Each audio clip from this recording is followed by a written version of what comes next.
Hey everybody, welcome to another episode of Classes of Mail. My name is Alan Gigax, and before we get started, if you want to reach out to me, you can send your emails to classesofmail@gmail.com. Let me know if there is anything that I get wrong. I still have an intention to do a mistakes episode at some point when they pile up enough. I'm sure there are enough mistakes out there already, but I'm not being told about them, and I try to be careful, but hey, it is what it is.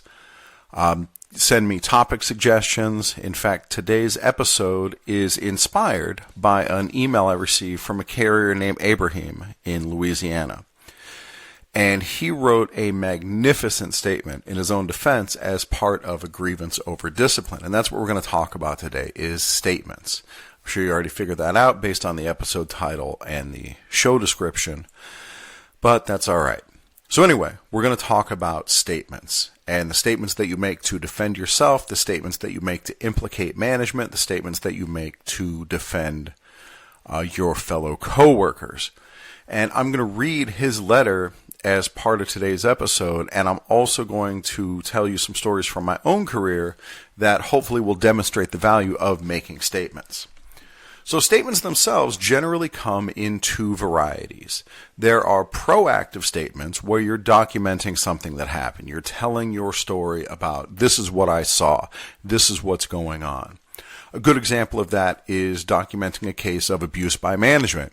This is what the supervisor said, this is how they reacted, things like that. And then there are defensive statements, which is where you defend yourself against discipline, against actions by management. For example, in an investigative interview, that's your chance to give your statement, to talk about, what you did and why you did it that way, and, your chance to defend yourself. And you can also write defensive statements as part of a grievance. When the union goes to file that grievance, if you have something that you want to say, you should say it, right? That will often help your case. And that's what happened with Abraham. Is he wrote a statement to defend himself as part of a grievance that his supervisor, or that his union steward filed over discipline. And normally at this point I would just tell the story of what happened to Abraham, but his statement is so good it tells the story for itself. So I'm going to pull up my email here, and I am going to read Abraham's statement that he sent to me. I'm going to redact some of the stuff in here. There's really no reason to dox Abraham. So I may say redacted at various places where he talks about his address, and I'm not going to give his last name. But essentially this is going to be the statement as he sent it to me. All right, we start at the top. It is dated June 15th, 2023. And he writes his name, his route number, Abraham, and Comfort Stop's grievance statement. Here we go. I, Abraham, writing my statement for a grievance to be filed on my behalf. On June 15th, 2023, I was told by management at the such and such post office that during my route evaluation on June 6th, 2023, they had a problem with the two comfort stops I took and the location where I stopped to take my comfort stops, which is my residence at such and such address, located on my current route assignment where I stopped to take them. I was then instructed to no longer take my comfort stops at his address and to take my future comfort stops at the Stop and Go gas station at some other address, which is not on my route. I informed management that the restroom at Stop and Go gas station is for their employees only, and he included pictures of the signs, and they will not allow me to use the restroom there the majority of the time. The restaurant is a single-stall, unsanitary restroom at Stop and Go and is located in the store manager's office. During shift change at the Stop and Go gas station, while the manager is counting the money in the cashier's drawer, no one is allowed to go into their office. I feel very uncomfortable going through the manager's office to use the restroom if I happen to be allowed. Management at the Moreo Park, well, I may have to edit for the first time. Management at such and such post office also stated that they had a problem with the amount of two comfort stops I took on June 6, 2023 during the route evaluation performed on my route. I questioned multiple carriers who had also had their routes evaluated between the dates of June 5th and June 14th on how many comfort stops they had taken. They all answered 2 comfort stops. These carriers and their route numbers are blah, blah, blah, and he lists the carriers. They all stated that management had no problem where they took their 2 comfort stops, and some traveled a longer distance and went off their routes to other routes to their comfort stops during their route evaluation. I find this, as a letter carrier with 17 years of satisfactory service, to be unjustly and unfairly treated with such humiliation as to not be allowed the comfort stop at my residence, while other letter carriers at my post office are allowed to use their comfort stop at their place of residence, even if they traveled outside their route. I want to point out that the route inspectors previously instructed me to take my comfort stop at... Oh, I got to go... Sorry, I got to open up the next... image here. There we go. The managers on previous comfort stops have allowed him to take the bathroom break at his house, or previous route evaluations. Jeez Louise. All right, so anyway, continuing on. I've also let management at my post office know that the changing of the comfort stop is causing a hardship to me due to bladder issues that I have suffered, and currently as a U.S. Army veteran have had medical treatment for my bladder at the VA hospital. I've provided management at my post office with documentation twice from the VA hospital with my bladder diagnosis. It's very painful to me to have to hold my urine and not be allowed to relieve myself. I want to point out that when I stopped to relieve myself in my route evaluation, it took less than 3 minutes total each time so as to not have any confusion about how long it took. M39, section 242.341 reads, quote, reasonable comfort stops will not be deducted from the carrier's actual time. End quote. For the last week, management at my post office have been badgering me and stating that my time should be deducted 30 minutes as a result of the comfort stop I made during the route evaluation on June 6th. As an employee with nearly 2 decades of service as a dedicated letter carrier with great service record, I feel intimidated by such false statements.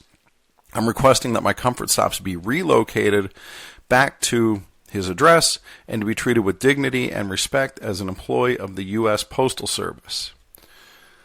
All right, so that is his statement. And then in addition to a statement, he includes photos of his red book where it actually shows where his own home is located on his route. And he also shows, I think I remember this right. Yeah, that on his 1564A, that his own home address is actually listed as a lunch location. It's already approved on the 1564A. So all of this was included in his statement. Now, if you're in upper management, or whoever's settling this grievance, how in the world can you hear all that and not side with the carrier? This grievance is a slam dunk. That carrier, Abraham, made it so easy for his union steward to make that case. Abraham made the case for the union steward. And that's what you need to do. If you're capable of writing a statement like that, where you lay out why there's a bunch of crap, do that. That can only help you. All right, so that's Abraham's story, and that is how you defend yourself. Now, I want to talk about investigative interviews. This is your chance to tell your side of the story. When management wants to know why you were stationary for 12 minutes, you can say, I was working. That's what Corey Walton recommends on ADA arbitration, and I am not going to overrule anything that Corey says. But likewise, if you have something valid to say that I was delivering to an apartment complex, that's a perfectly reasonable reason to be stationary, and feel free to say that. There's nothing wrong with that. If you're doing something that is not wrong, let management know. Again, the investigative interview is not supposed to just be a railroad stop on the way to discipline. It's supposed to be your chance to explain yourself, to explain why you're innocent, to explain why you feel you're being targeted, if that's the case, to explain how you're being unfairly treated, if that's the case. This is where you make your case. Of course, with all of that, please take the caveat that you want to talk to your union steward about that first. If you are off your route, you've gone outside of your route area and management wants to discipline you for it, and your planned defense is, no, that's legitimate. I have to go out there because that's where my drug dealer lives. Well, your union steward's probably going to tell you that that's not the best defense to take. Maybe we need to come up with another defense. So all of this needs to be done in conjunction with your union steward. But again, the investigative interview, that is your opportunity to make a defense. and please make your statements to go along with that. All right, so that's defensive statements. Now we're going to talk about proactive statements. These are the ones that come when you're not in trouble, when you are trying to document something that's going on, such as management abuse. You're going to document what that supervisor said, the tone that they used, how it made you feel, stuff like that. Or you're going to make a statement that documents some kind of safety hazard, or statements that you make in an effort to either protect yourself or your fellow carriers or both or whoever going forward. So these are the stories that I have from my own career, and I'm going to tell you a couple of brief stories right now. The first one goes back to when I was a brand new PTF way back in 2006, and I had just started at the post office. So I was at a very small station. It was the Strip post office, which was back, this is in Las Vegas, and we delivered to the Strip. It was really cool. We were back behind the Stardust Hotel, which does not exist anymore, and the post office there doesn't exist anymore either. But regardless, that's where I started. It was a really small station. It had like 13 routes. And at small stations like that, we would get supervisors who were either on their way up, like they were just starting out, trying to get their feet under them, and they were moving up, or they were supervisors who were kind of on their way out, and this was maybe a last chance for them. So we had this one supervisor who was a really bad egg supervisor, and he'd been chased around from station to station, and there would be these conflict issues, and eventually he wound up at our station, at the Strip post office.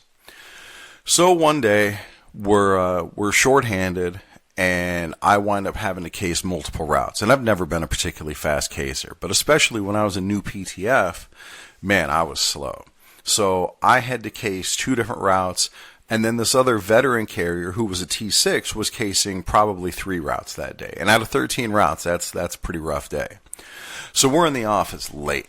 I don't remember how late it was. This happened like 17 years ago. But the details aren't really important. It's the takeaway. So we're in there super late, and the supervisor is getting more and more frustrated with us. I need you guys to get out of my office, get out on the workroom floor. And whenever me and the other carrier would start talking to each other, the supervisor would get pissed off and tell us to shut up and face your case and be quiet and get off my office time, get out there on the street or whatever. I don't even remember if office time was a thing back. Doesn't matter. So finally, the other carrier this old veteran carrier finishes casing up his last route. He pulls it down and puts it all in his hamper, and he's pushing out, and the hamper's real overloaded, and he hits a bump or something, and right next to the supervisor's desk, a bunch of mail falls down and spills across the floor. And dude, that sucks. Now he's going to have to go out bring that mail back to his case it back up, get it back in order, and this is a big delay. Well, the supervisor loses it, and he starts laying into this carrier.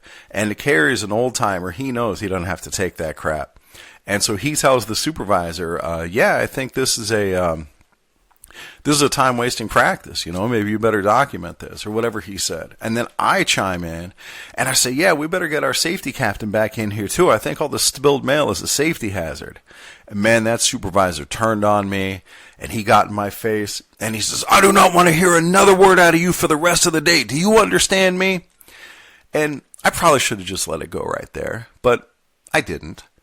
Instead, I said, supervisor, I don't really know how to respond to that, because you told me that you don't want me to say anything else, but then you also asked if I understand, and I don't know if I'm supposed to answer or not.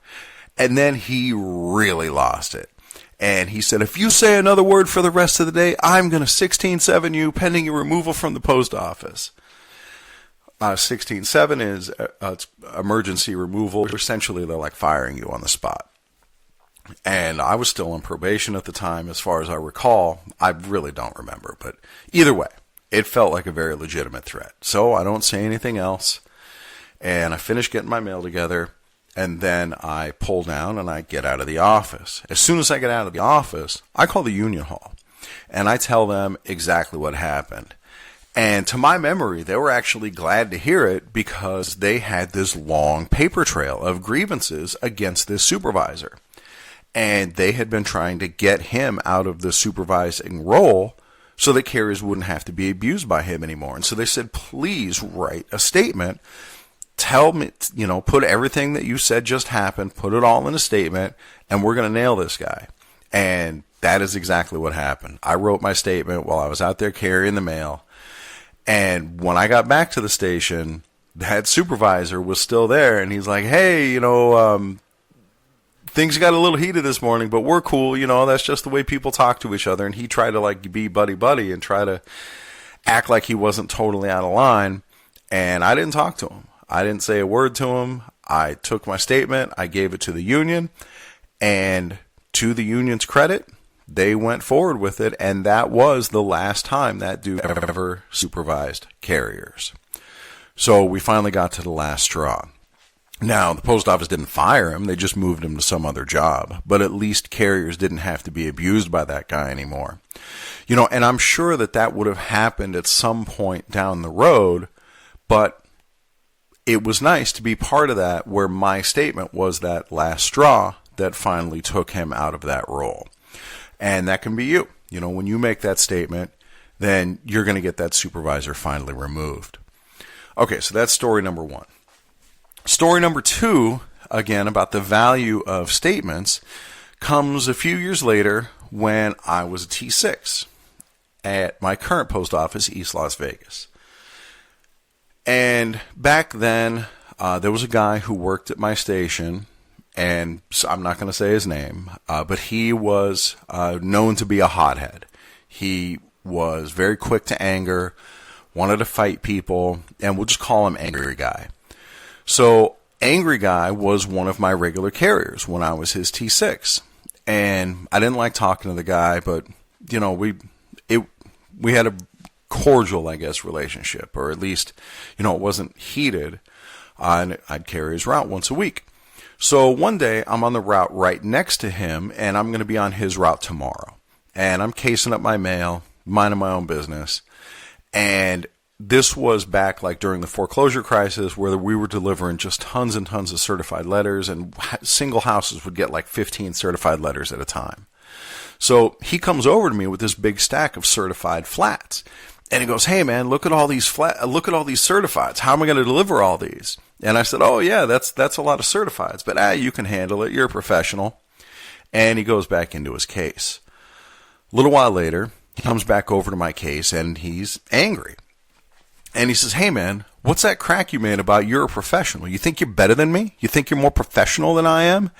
And I could tell he's pissed off. And I'm like, whoa, dude, no, Angry Guy, be cool, man. I'm just saying, I'm sure you can handle it. And you know what, though? If it's a problem, just leave him for tomorrow. And I'm going to be in your route tomorrow anyway, so I can just deliver him then. And that seems to satisfy him. He goes back over into his case.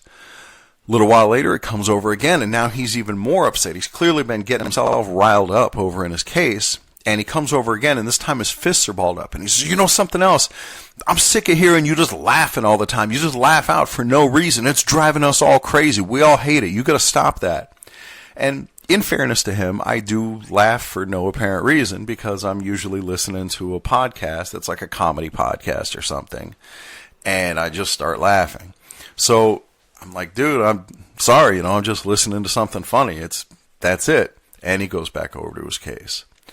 A little while later, it comes over again, and now he's even more pissed off, and he says, when you're out on my route, or when I carry my route after you, I've been getting complaints from my route from people who say you're making misdeliveries out there, and I'm sick of hearing that complaining. And I go, yeah, man, don't put up for that. Don't put up with those people complaining. You got to tell them what's what. And he goes, no, we're going to go outside. I'm going to tell you what's what. We're going to go talk about this outside. And it's clear from his tone and his posture, he's got his fist balled up, he's leaning into me, that he wants to go outside to engage in fisticuffs. And I am not a fisticuffs kind of guy. I have not gotten in a fight since probably sophomore year in high school, something like that. And, so there's no way I'm going outside with this guy for a couple of reasons. One, I'm an adult now, and I try not to solve my problems that way. Number two, at the post office, if you get in a fist fight, it does not matter who started it. You guys are both getting fired, and then good luck getting your job back. That'll all wash out, but you're out right away. And then number three, the dude was a former Navy boxer, and he would have beat the crap out of me. So no way I'm going outside with this guy. So he goes back over to his case, and now, like, dude, enough is enough. I got to go talk to the supervisor. So I go tell the supervisor, hey, you got to talk to Angry Guy. He's super pissed. He wants me to go outside with him, and I'm not doing that. So you got to handle this. So they get on the PA. They call Angry Guy into the supervisor's office. And then a little while later, the supervisor and the union steward walk Angry Guy back to his case, and then they bring me into the office. And we try to figure out, like, what the hell happened? What set him off?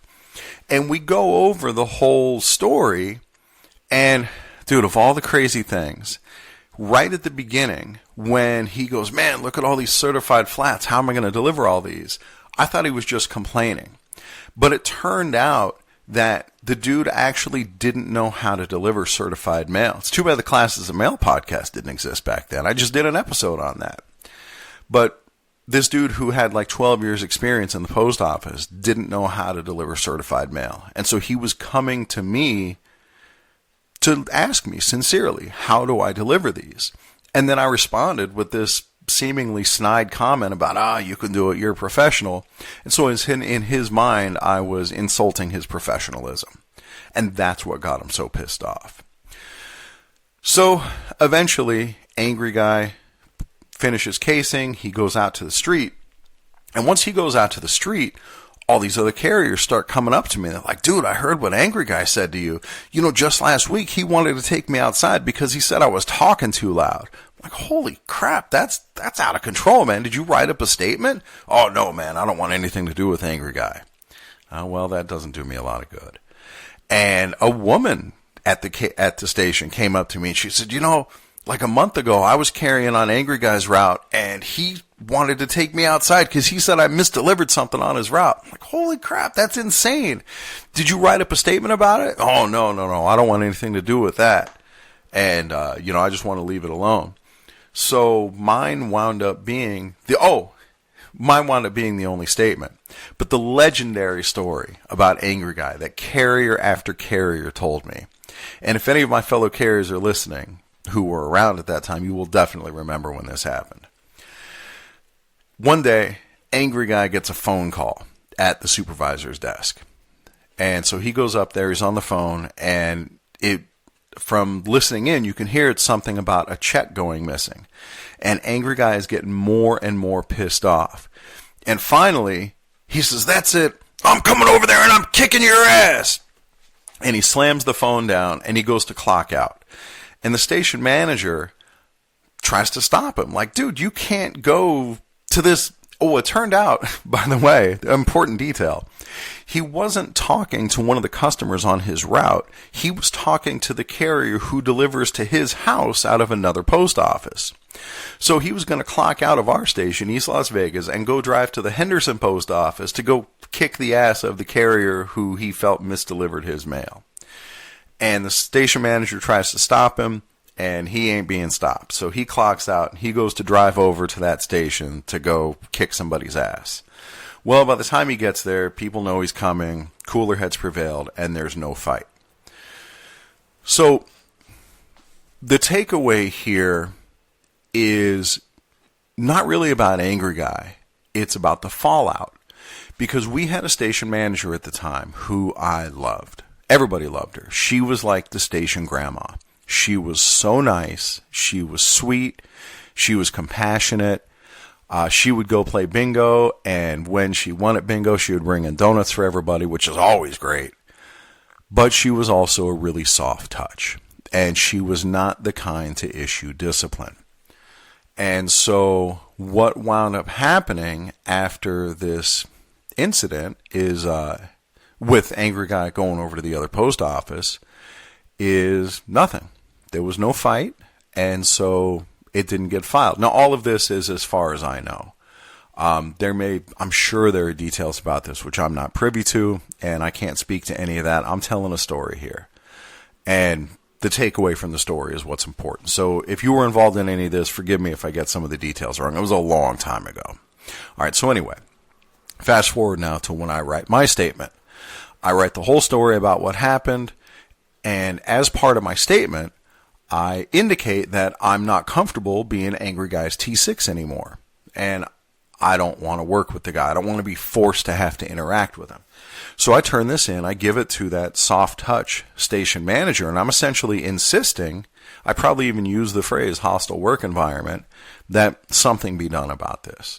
And to their credit, to the station manager's credit, she changed my T6 swing so that I wasn't his T6 anymore. And on that day, I did some other route, and somebody else got stuck with him on that day. So that was good. That resolved the problem. And that was that. Well, fast forward sometime down the road, maybe it was months, maybe it was a year, I don't know. But the station manager, that sweet old lady, was over talking to Angry Guy about his time on his route. They were arguing about the 3996.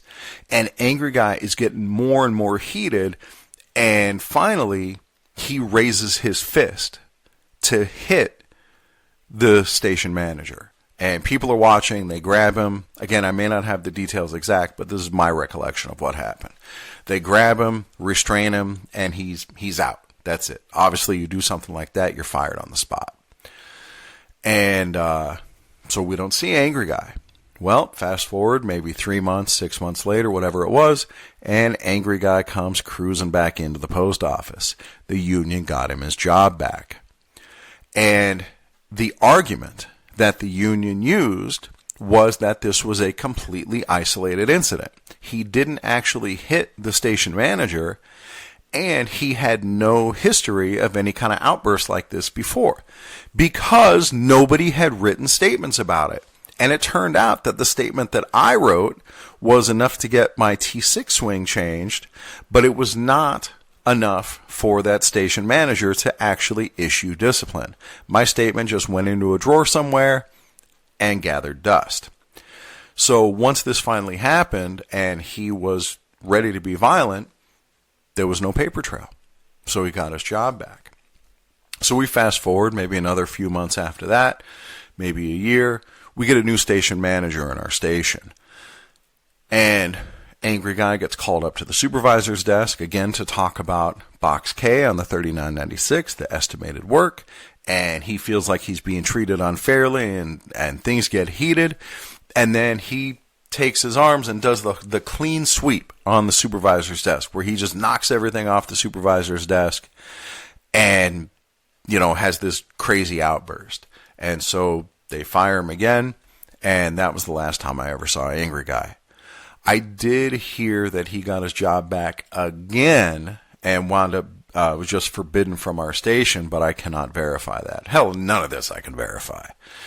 The point here is that it shows you that without these statements, without these paper trails, stuff like this bad behavior is allowed to continue. And we don't want that. We want this to stop. And in order for that to stop, we have to do our part.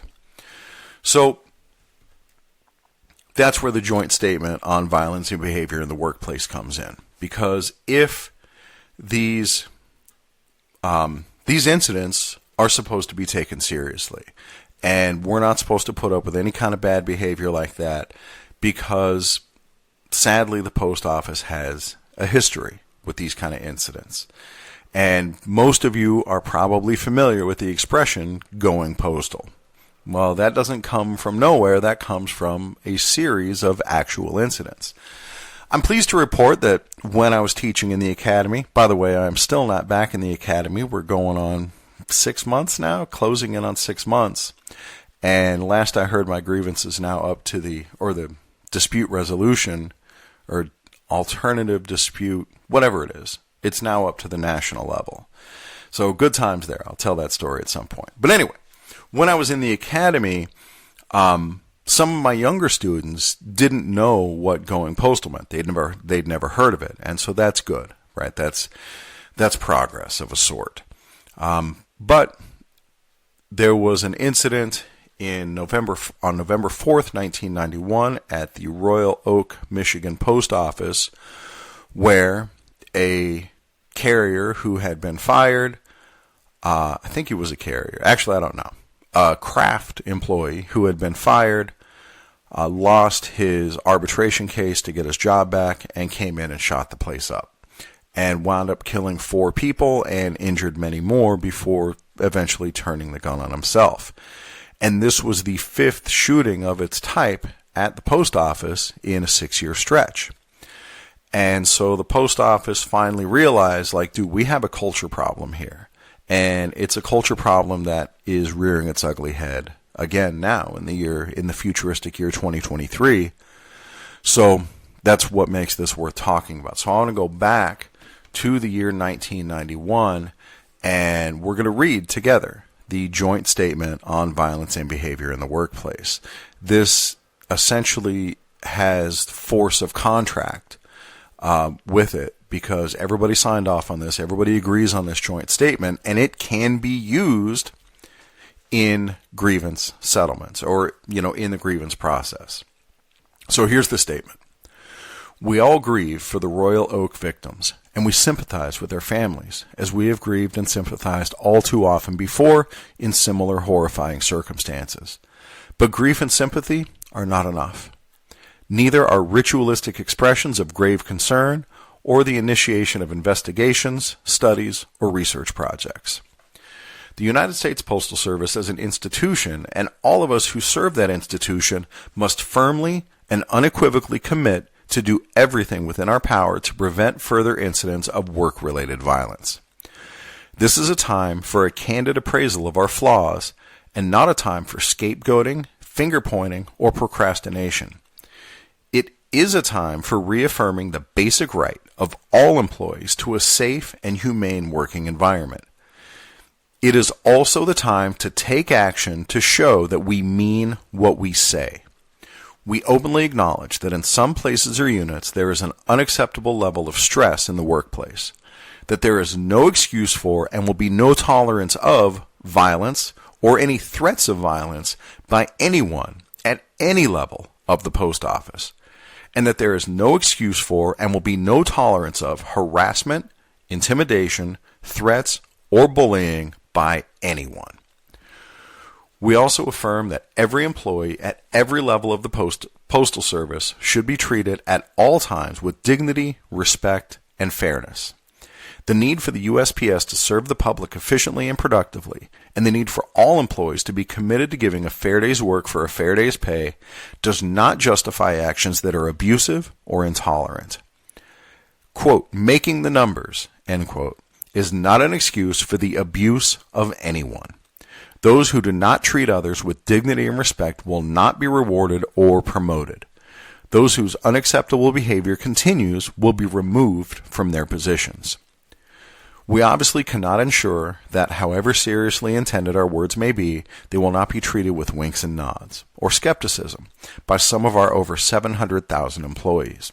But let there be no mistake that we mean what we say, and we will enforce our commitment to a workplace where dignity, respect, and fairness are basic human rights, and where those who do not respect those are not tolerated.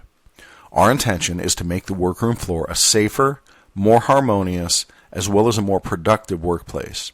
We pledge our efforts to those objectives. Dated February 14th, 1992. So there it is, the joint statement on violence and behavior in the workplace. I read it in the academy, every single class. And, some of the more important stuff in here is that making the numbers is not an excuse for the abuse of anyone. And yet that is certainly, it's called out specifically, and it is still probably the single most common excuse for the abuse of carriers. That, oh, you're too slow, you're slacking off out there. And here it is, specifically called out as unacceptable. This joint statement is only worth the paper it's printed on if you do something about it. The joint statement is worthless without your statement. I am an alternate steward at my post office, and there's a special place in my heart for CCAs. I check in with them all the time. I want to know how they're doing. And because of that, CCAs will come to me, and they'll tell me stories of mistreatment. And they'll tell me what management said to them. And, oh, my God, you won't believe what they did. And oh, this is what happened this morning. and say, dude, write a statement. I would love to file a grievance on this. Please let me file a grievance on this. I just need your statement. And then they won't write the statement because they're afraid of retaliation, or they're afraid that management's going to make it hard for them. And I get it, because management controls their schedule. And they can jerk those carriers around and just stop giving them hours, or start sending them to other stations every day. And that sucks. That sucks bad. And I want to do something about it, but I can't do it without those statements. All of this stuff can't work without you doing your part, writing a statement. And multiple statements from multiple carriers are the best. We had that happen at my station just recently, where some higher-ups came in and they were really pissed about office times and that we were taking too long in the office, and they start yelling at some carriers, and one guy really got out of control. And then he accused a carrier of flipping him off. And that carrier did not flip him off. And the supervisor blew his top, or not the supervisor, higher up than that, the MCSO or whatever it was, blew his top. And there was an investigative interview where the carrier got investigated, for discipline. And luckily, we were able to get statements from that carrier and from a bunch of other carriers who all talked about how out of control this supervisor was, and that they did not see the carrier flip him the bird. And so there wound up being no discipline for this carrier. And as far as I know, I wasn't part of it. There was a joint statement grievance filed against that higher up. Statements make all the difference. This is how you defend yourself. This is how you speak up for yourself. You speak up for your fellow carriers, and you speak up for what's right. Write that statement. All right. That is the end of the episode today. Thank you guys for listening, and I really appreciate it. Again, if you have any comments, suggestions, stories of your own, things that could be part of future episodes, or corrections, please send them into classesofmail@gmail.com, and I'm going to keep doing what I can on my end to help make you discipline-proof.